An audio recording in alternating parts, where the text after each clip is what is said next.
I met Clay Hayes several years ago at a mutual friend's house shooting bows. Fast forward several years later, I found myself on my couch watching him on History Channel season 8 of Alone, rooting for him episode after episode. After tearing up on the couch watching his victory and cheering for his success, I knew I wanted to go down. He only lives a few hours away from me, hang out with him for the day, and get to know the real Clay Hayes and behind the scenes, and of course, bring you all along.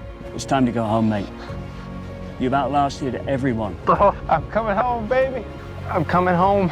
But as far as like coming home, for me, it was just like coming home from a long hunting trip with a greater appreciation for family and everything else that you can tend to take for granted.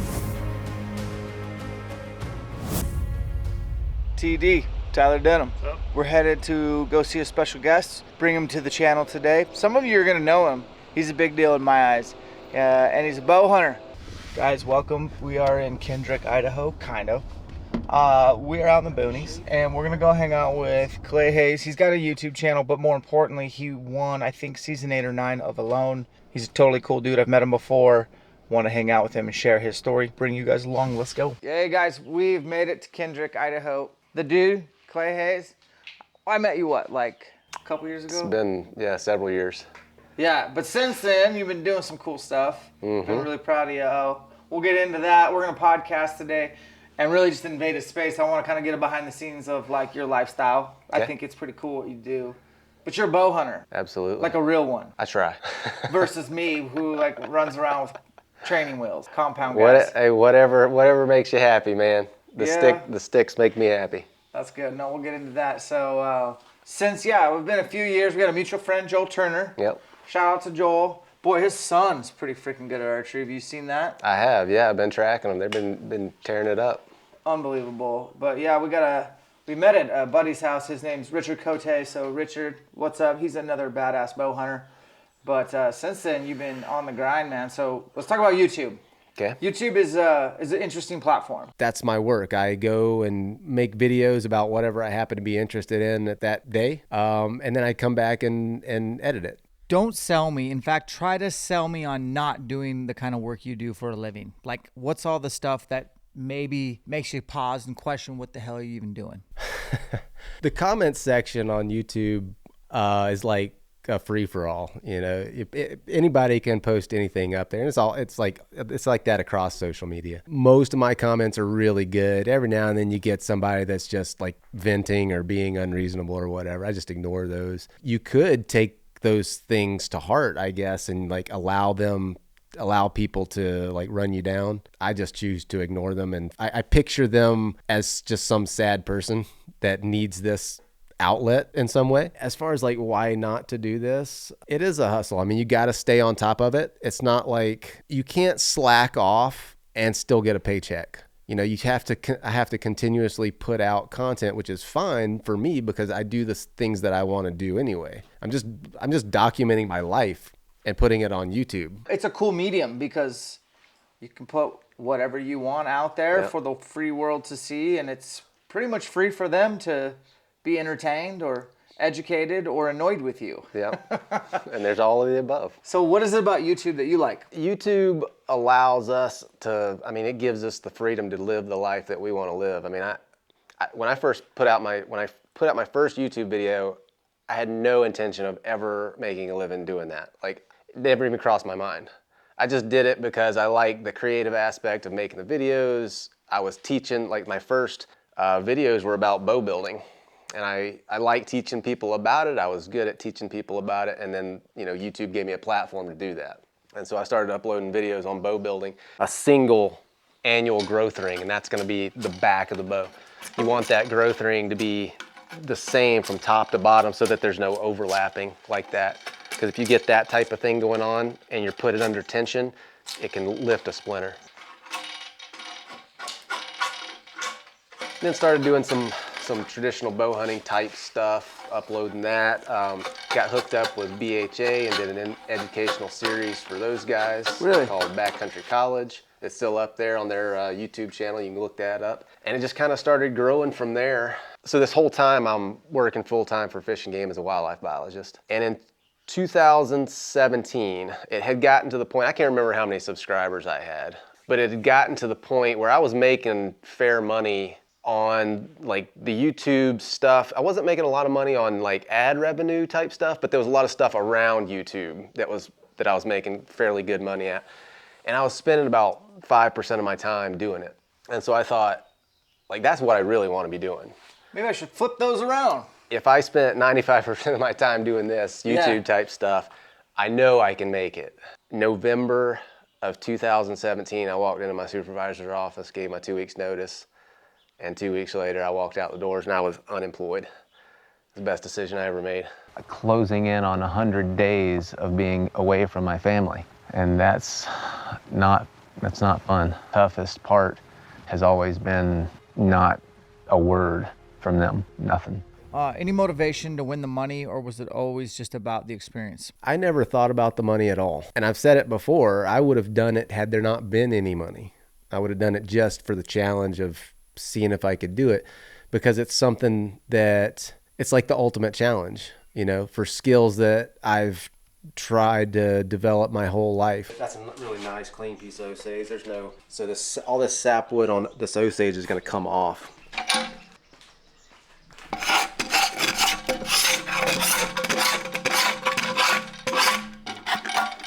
I've been in the woods doing this stuff since I was 8-10 years old. Now you have this opportunity to actually put all those things to the test and figure out if you're as good as you think you are.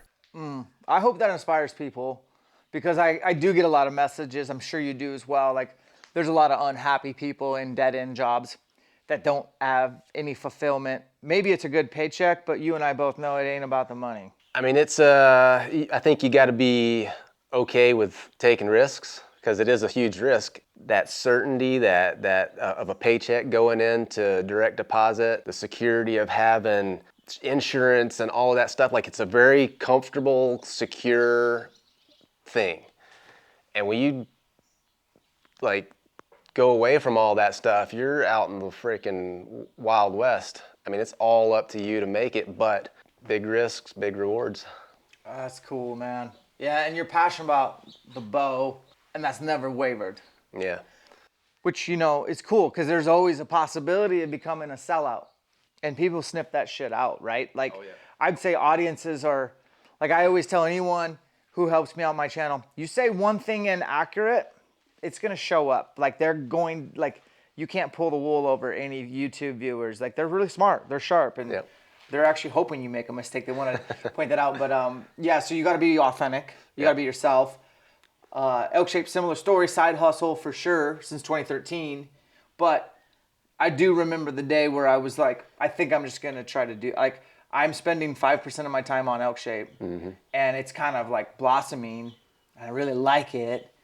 I think I'm just going to, so I sold a gym that I had ran for 11 years and was like, I didn't take that money and go invest it. I just kind of like set it aside. It wasn't a lot, but I was like, this is my insurance money. I'm going to try to do ElkShape for a couple years. And I gave myself an expiration date. Yeah. And if I couldn't make it happen, I was going to take that money like and start living off of it and get a real job and punch a clock and work for somebody. Yeah. But I'd rather do my own dream and build my own dream than someone else's. 100% agree. Yeah. I was the same way. And right here, if you look at the way it's bending a little bit too much right in this area.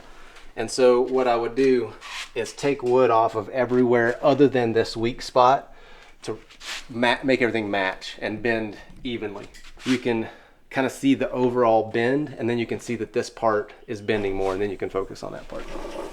There's just a little bit too much bend right there. So I would, before finishing this bow off, I would just need to correct that by taking wood off of these stronger areas. My oldest boy and I did a backpacking trip into one of the wilderness areas here in Idaho. Coy struggles with letting big picture overwhelm him. Like, if he wants to accomplish something, it's easy for him to get overwhelmed. And on that trip, like, it was a hard trip. You know, it was his first big backpacking trip. We backpacked into an alpine lake, did some fishing and that type of thing. On our way back out of there, we came up and we were sitting on this bluff and we were looking back across this, misty valleys and and ridges that we had climbed over, and I pointed and I said, that way over there, that's where we just came from. And I looked and I asked him, he's probably 10 at the time. I asked him, before you did that, would you have thought that you could have done that? He said no. I looked back at him and I asked, how did you do that? He put his head down between his knees and he thought for a minute, and he looked back up and he said, one step at a time. And I'm tearing up thinking about that moment. That's powerful. So that's one of my favorite videos.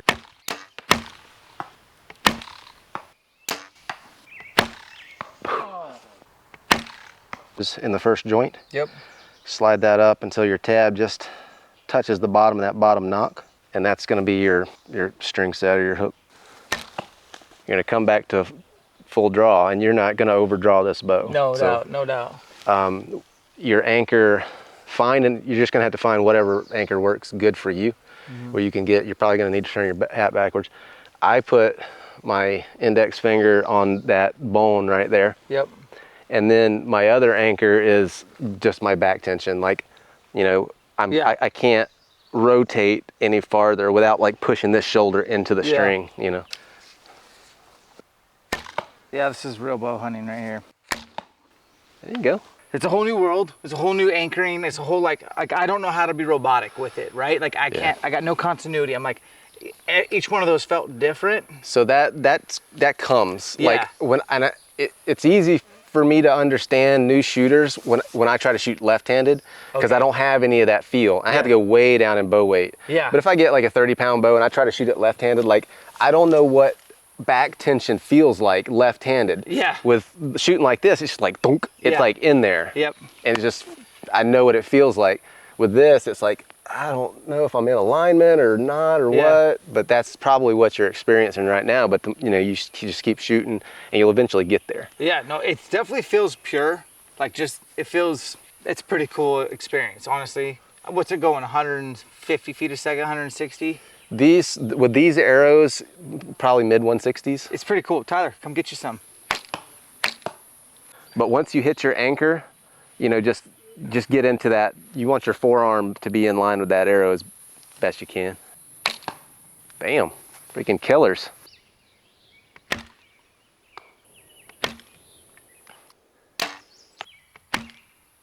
There you go. So this is like your recreate, or what did you call it? Just a nice little way to have some PTSD of missing your family. How long were you gone from start to finish? I was in the woods for 74 days, but before that, this was right when COVID was getting ramped up, and so we had to do a 2-week quarantine plus a 10-day orientation. Yeah. So we had an additional, almost month added on to that. So I was gone, what, 100 days or 100 and something days altogether. What season was this? 9? 8. Season 8. Yeah. Yeah, that wasn't that long ago, man. And so did you decided I'm gonna recreate what I lived in? Well, I did this for a YouTube video, and I had the boys help me. Oh, cool. So we all came out here and built it just exactly with the same tools that I would have had. They gave you, one of the things that they gave you was a 10 by 16 tarp, and I used that, to cover the shelter and everything. But this is what I spent 74 days in.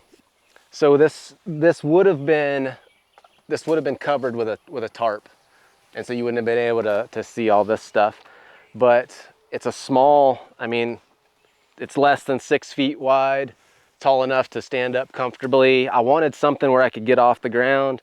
I didn't want to be sleeping on the ground the whole time. I wanted something where I could sit down and work on projects.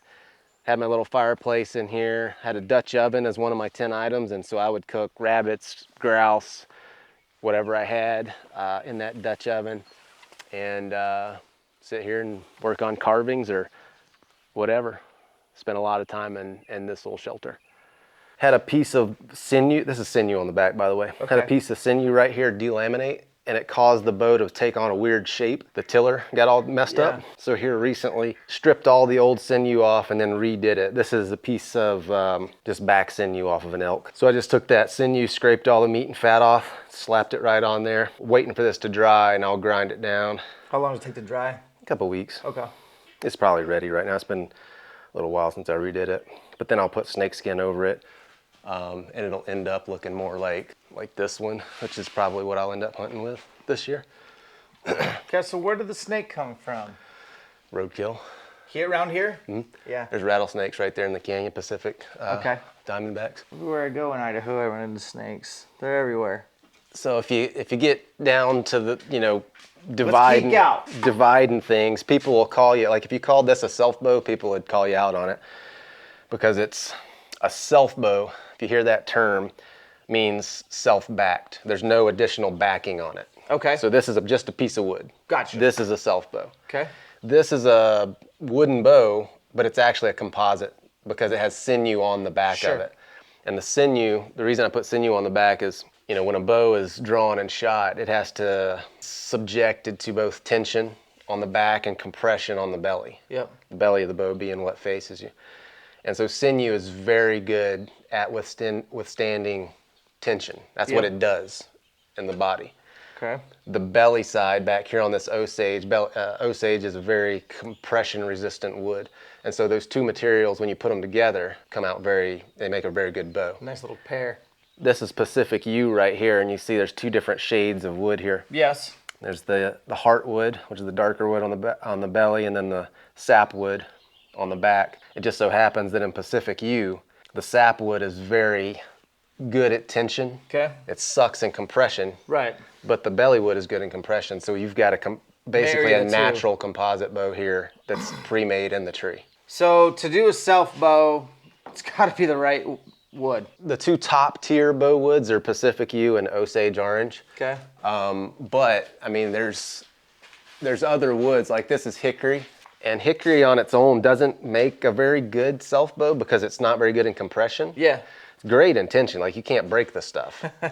But you see the belly on this is really dark. I put it over a fire and just basically cooked it. And that hardens the belly wood and makes the belly side more resistant to compression. So you've got the really good tension forces on the back, and then you've got the good hardened wood on the belly. So you can make a really good bow out of hickory too with just a little bit different techniques. Like I don't ever do that, the fire hardening on Osage or yew, because it's not necessary. Y'all hear the difference in the sound of that's making? If you notice, that crunchy, in Osage, there's between so you've got the sapwood and the heartwood, but then within the heartwood, you've got what's called late wood and early wood. And the early wood is laid down in the springtime, and that's like this really crunchy layer. And so you've got this crunchy layer between the late wood layers, which are really hard and dense. So that gives you a good place to stick that knife and kind of pry one layer off of the other one.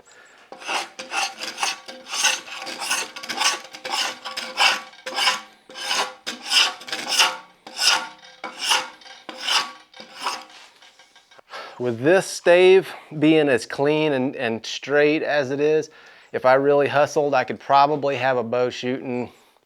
It would be rough, but I could have a bow shooting within under 2 hours probably. Tell me about these projectiles coming out of the stick bow. Like, yeah, take me through like the setup for building this arrow. So that's called a hex head. That's just for small game or walking around out in the woods, shooting pine cones, whatever, which is something I'm constantly doing when I'm in the woods. You have to, right? Oh yeah, I love it. I'm not like stump shooting and stuff while I'm trying to get close to an elk, but if I'm just hiking or something like that, yeah, I'm always picking out different things. I mean, it helps keep you sharp, helps with your range estimation.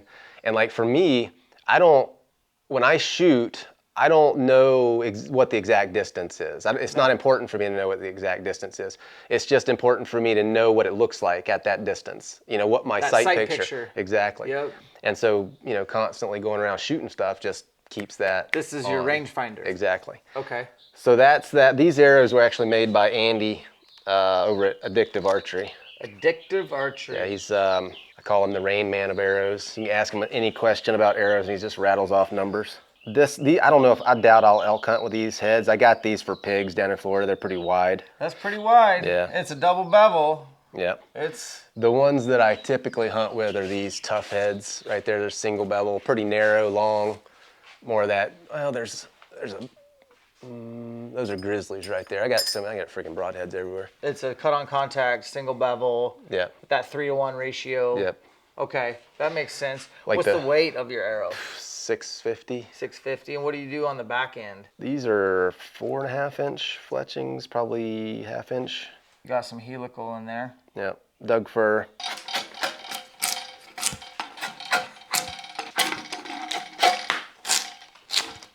You see this rough looking stuff? Yes. Okay, I'm about to scrape that off, and you're gonna see a line form between this growth ring and the one below it. Okay. This crunchy stuff is the layer between the growth rings. Got it.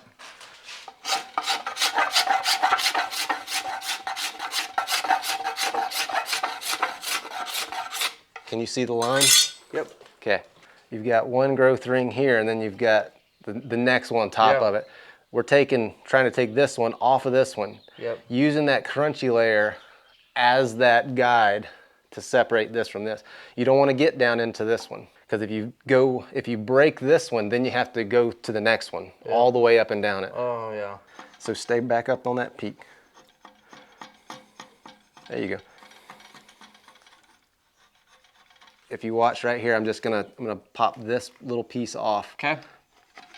See that, how I started separating it? Yep. There you go. That's what you need to do right there. Yep. This growth ring is pretty small, but if you move down, they get fatter. So probably what I would do is I would take off these top ones and just get down to maybe this one right here. So my point on distance, if you've looked into like aiming these things, there's different ways to shoot them. Some people shoot them just purely what they call instinctively, where they're just like, they describe it as throwing a baseball. Sure. I personally suck at that. Yeah. I can't throw a baseball with You a aim damn. with your point of the Exactly. arrow. Yeah. So at some point, if I back up, starting at the target, if I back up enough, my point of aim is going to raise until it's pointing on where I want to hit. Yeah. And for this bow and arrow, that's about 30 yards for me. Right. This is the tab that I've been shooting. Okay. I've shot gloves. What I have on my fingers doesn't really affect my shot very much. As far as like going through my shot cycle, I'm basically doing what Joel's talking about. And I've got a little metal tack right there, and I'll hook my fingernail right there, come back to full draw, and just start putting pressure on that. And when that thing pops off, that's my cue to release. And that just keeps me, like, if I don't do that, I'll start to anticipate the shot. And with a traditional bow, you don't have the release where you can kind of fudge it a little bit. Like, you start anticipating with this, you do like that, and you spend all that time setting up a shot, and it's like having a rifle on a bench and just like punching the trigger. You just screwed everything. Yeah. All that time you spend aiming is worthless. How cool is that some of Joel's stuff has a high degree of transferability to the stick bow guys too? Oh yeah, I mean, Joel's, that's his main deal. Yeah, now. And the stuff that Joel talks about it's not a new thing. I mean, if you look back at some of the old archery writings from Saxon Pope and Art Young, I mean, they're talking about the same thing, but Joel explains it much better. Yeah. Like some of the old writings from Pope, he's talking about drawing back until the barb of the arrow touches his finger. It's a psycho trigger. It's the same thing. Yeah. Same thing Joel's talking about. So we had horses, and then we had cows. We had milk cow, so Liz was doing all that stuff. We had pack goats. Yes. But when I left my job and we started traveling more, it's like stock and not being here doesn't really doesn't mix very well. Nah. I get comments. You were talking about the post and ghost earlier. I spend a lot of time, like, I look through a bunch of the comments and I respond to as many of them as I can. And inevitably, when I show, Even the shitty ones. I mean, if it's just some guy that's ranting or something, I just ignore them. Yeah. But like the positive comments, I really try to respond to those. But like there's always, and sometimes there's people that like ask legitimate questions, like they don't understand. Like on this last bear hunting video, there was quite a few questions like, why do you hunt bear? You just shoot them and leave them?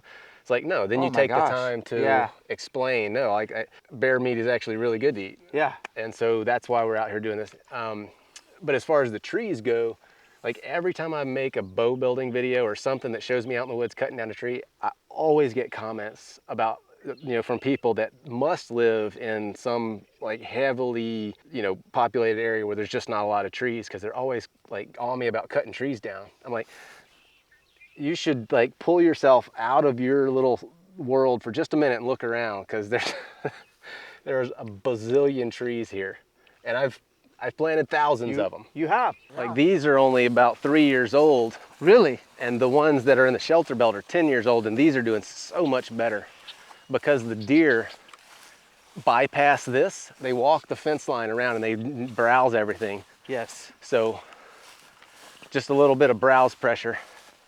So you self-film. That's tough for YouTube because it takes twice as long, if not longer. Yep. You don't always know if you got the right angle, the right shot, the right lighting. You find out in post. When did you kind of start honing your skills on bushcraft? Your whole life is just a body of work? I mean, I can remember just as a, 10-year-old being out building traps and doing that type of stuff. Building like deadfalls and spring traps and all that crap. Yep. The only thing that every now and then we'll get log trucks that come down this, and there's a hill right there, and they'll come down. Jake, break it up for you. Usually it's right when you're in the middle of a video. And you're like, damn it. Yeah, no, filming at my house, I got to buy an airport. So I'm constantly swearing at planes and helicopters. Yep, hunting that. Check this out, Tyler. Oh yeah, you're gonna have some of those on you. Number 900 this year. Man, these ones out here, like all the ticks I've ever had on me in the West, it's like you just pull them off super easy. Man, those ones down south, you can freaking pull your skin out like that, and they're not coming out. Yeah.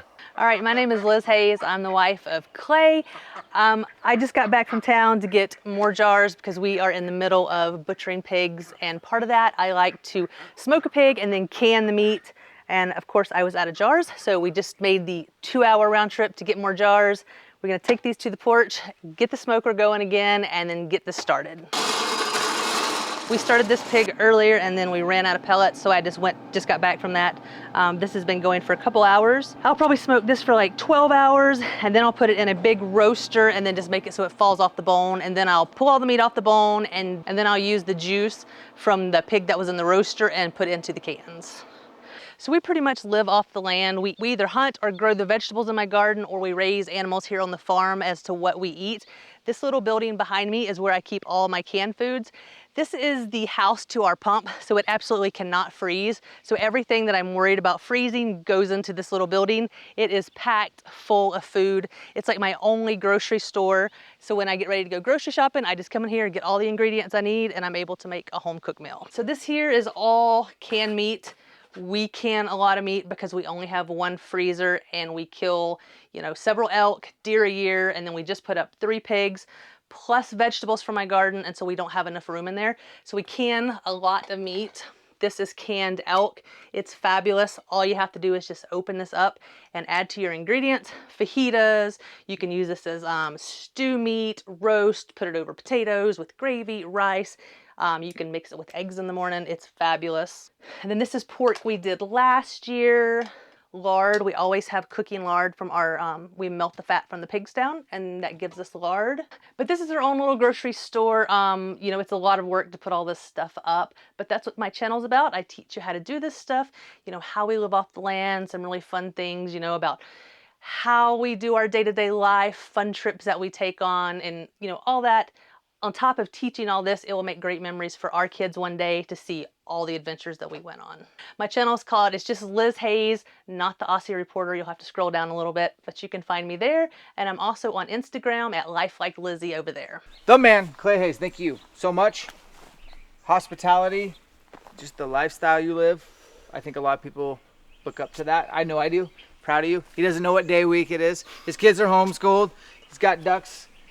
Just garden, and he builds bows, and he just keeps it simple, keeps it real. Like you're a breath of fresh air, man. The world needs more Clay Hayes, so thank you. Well, thanks for coming out. I had a good time. Good time shooting with you. Yeah, that's cool. We appreciate you guys. Check out his channel, link right here. Check it out. He's got a wealth of knowledge from kind of homesteading and just survival, bushcraft, and bow. Like, go check him out. And then if you're here lurking, smash that sub for us, as the kids would say. We appreciate you guys. We'll catch you on the next one.